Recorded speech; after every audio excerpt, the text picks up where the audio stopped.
Anda kembali bersama liputan 6 daerah Jawa Timur. Saudara, kolam kuno raksasa peninggalan Kerajaan Majapahit di Mojokerto mengering sejak 1 bulan terakhir. Kondisi ini ternyata membawa berkah bagi warga sekitar untuk mengais ikan di dasar kolam.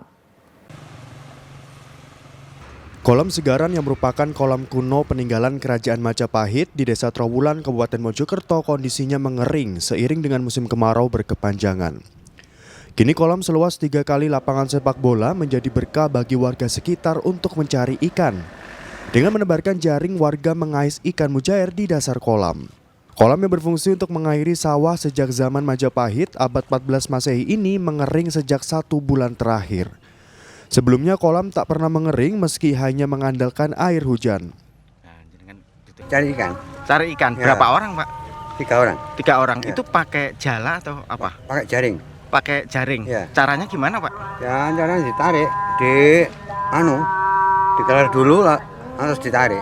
Kolam Segaran yang mengering juga menjadi tempat bermigrasi kawanan burung bangau.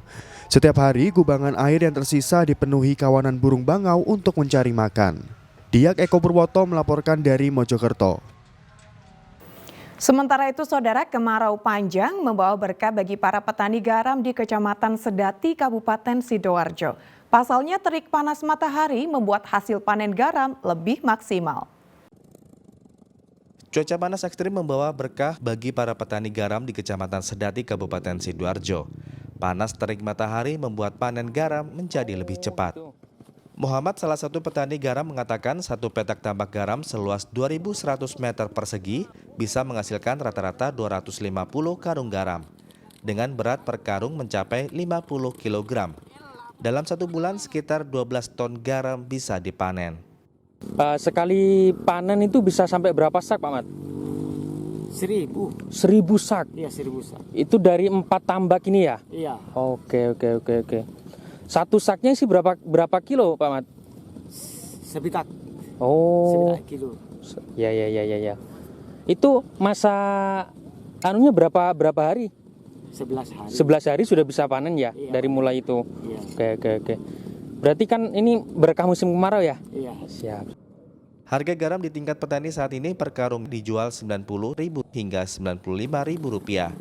Para petani garam berharap bulan Oktober ini menjadi puncak panas sehingga ia bisa menyetok garam di gudang untuk dijual saat musim hujan nanti yang bisa dipastikan akan berdampak pada menurunnya produksi garam. Zainul Fajar melaporkan dari Sidoarjo. Saudara, ratusan orang di Kabupaten Jombang menceburkan diri ke Sungai Bendung Balongsono, Kecamatan Sumobito. Mereka merayakan tradisi ngesat kali atau membersihkan sungai sekaligus berburu ikan. Ratusan orang dari berbagai desa di Kabupaten Jombang merayakan tradisi budaya ngesat kali atau menguras Sungai Bendung Balongsono, Kecamatan Sumobito. Sungai yang dikeringkan ini dimanfaatkan warga untuk mencari ikan jenis mujahir dan patin. Tidak sulit menangkap ikan, hanya membutuhkan jaring dan bahkan tangan kosong. Kira-kira jam 10-an, jam 10 malam.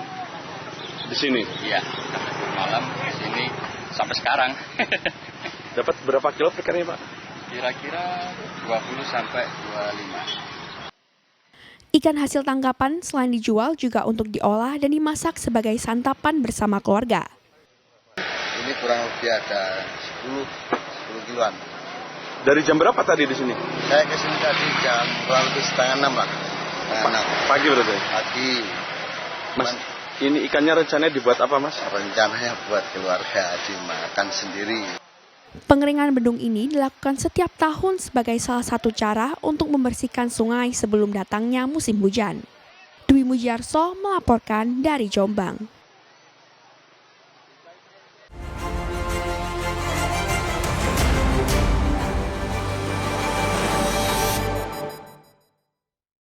Saudara, tim redaksi merangkum sejumlah berita dalam sepekan yang menyedot perhatian publik di Jawa Timur. Di antaranya, karyawati minimarket di Surabaya melahirkan di tempat kerjanya dan pembunuh sekretaris desa di Tuban menyerahkan diri. Selengkapnya dalam Surabaya Sepekan. Seorang pria di Kabupaten Malang menyerahkan diri ke polisi usai membunuh tetangganya. Pelaku kalap karena menduga korban menyantet istrinya. Kepada polisi, Samidi mengaku cukup lama memendam dendam kepada korban yang dituduh menyantet istrinya. Setelah mematangkan rencana, pelaku nekat menghabisi korban.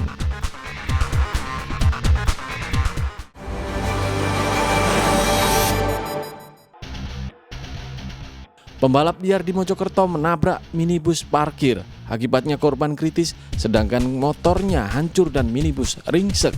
Peristiwa bermula saat korban diduga tidak waspada saat melaju kencang balapan, sehingga menabrak minibus yang terparkir di pinggir jalan. Bahkan tubuh korban terpental beberapa meter.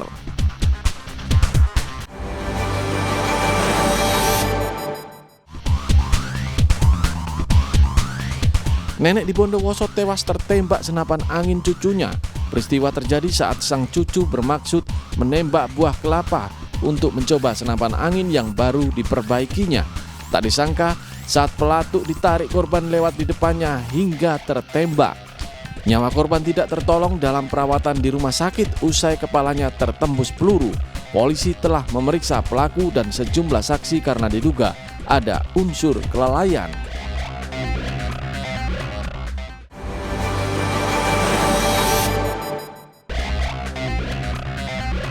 Seorang karyawan minimarket di Jalan Jarak Surabaya melahirkan bayi di tempat kerja, namun nyawa bayi tidak tertolong dan sang ibu yang mengalami perdarahan dibawa ke puskesmas untuk mendapatkan perawatan lebih lanjut. Polisi telah memeriksa keluarga dan kekasih korban. Dari hasil keterangan saksi bahwa bayi yang dikandung tersebut merupakan hasil hubungan di luar nikah. Kekasih korban mengaku akan bertanggung jawab dengan menikahi perempuan tersebut.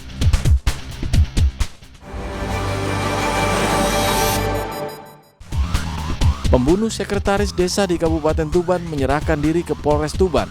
Pelaku mengaku nekat menghabisi korban karena gelap mata. Korban yang merupakan keponakan pelaku diduga menjalin hubungan asmara dengan istrinya sejak 2019.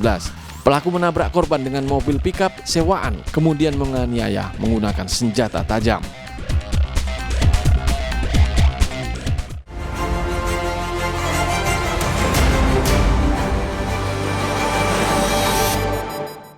Pelajar di Sidoarjo sulap limbah puntung rokok menjadi obat pembasmi nyamuk. Kami kembali sesaat lagi.